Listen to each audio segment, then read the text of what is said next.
আসেন শুভেচ্ছা জানানো। হিন্দুদের মুশরিকদের কোন অনুষ্ঠানে কোন মুসলিম শুভেচ্ছা জানানো যেহেতু ইমানের ব্যাপার, এগুলি আমাদের জানা দরকার।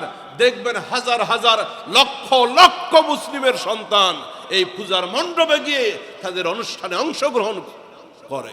এটা থেকে সতর্ক করা দরকার, বাঁচানো দরকার। বলা হচ্ছে অনুষ্ঠান ধর্ম যার যার, উৎসব সবার। আচ্ছা, এই স্লোগানটা শুধু পূজার সময় কেন হয়? কোরবানের সময় কেন এই স্লোগান আসে না? আমার বুঝে আসে না। ধর্ম যার যার, উৎসব সবার, এটা কেন রমজান মাসে শুরু হয় না? এটা কেন আমাদের ঈদের দিন হয় না? এটা কেন কোরবানের সময় কেউ দেয় না?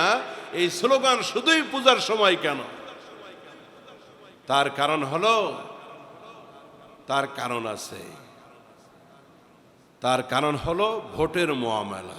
খবরদার খবরদার। উৎসব যার, অনুষ্ঠান যার, উৎসবও যেই ধর্মের অনুষ্ঠান ওই ধর্মের মানুষের জন্যই তাদের আনন্দ। আমাদের কোরবানির আনন্দ যেমন কোনো হিন্দুর জন্য হতে পারে না।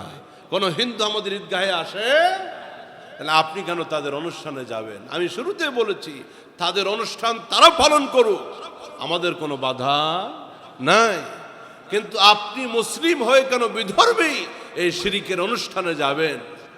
তাদের পূজার অনুষ্ঠানে শুভেচ্ছা জানানো যাবে না।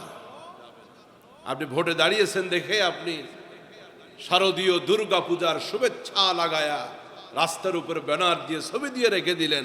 আসতে গিয়েও তো দেখলাম, কারণ আমার আসা যাওয়াটাও তো কেন্দ্রীয় মন্দিরের সামনে দিয়ে। কত নেতার ছবি আর ব্যানার সেখানে আশপাশে লাগানো, যদি একটা ভোটও পাওয়া যায়। আপনি সেখানে শুভেচ্ছা জানানো মানে হলো এই মূর্তি পূজাকে সাপোর্ট করা। এরপরে এক উপদেষ্টা বললেন তাদের অনুষ্ঠানের পবিত্রতা রক্ষা করতে হবে। আস্তাগফিরুল্লাহ। রব্বে কারীম পরিষ্কার বলে দিয়েছে, ইন্নামাল মুশরিকুনা নাজাস।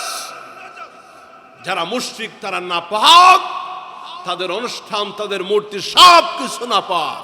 ওইটা আবার পবিত্র হয় কেমনে? বহুত কিছু জানে কিন্তু ধর্মের অজ্ঞতা প্রচন্ড ভাবে। কোন মূর্তি, কোন মন্দিরের অনুষ্ঠান পবিত্র হতে পারে